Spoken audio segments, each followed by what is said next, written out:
So yun guys, so this time, tatapos lang ang party ni Bibi. Dumiretso kami sa Epic Park, Tanay, Marilake. So this time guys, nagbabanding lang kami ng family and friends. Siyempre, mga anak din ng mga friends namin kasama. So, pinaka-importante sa amin is yung mag-enjoy yung mga bata.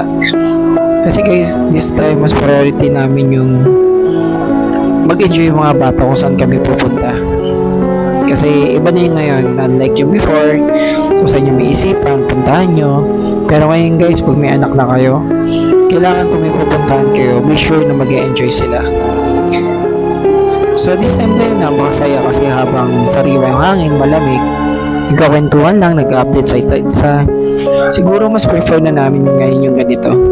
So guys, sa mga gusto mag-banding, punta kayo dito, isa sa pinakamagandang park dito sa Marilake. Pwede kayo mag-campsite or overnight.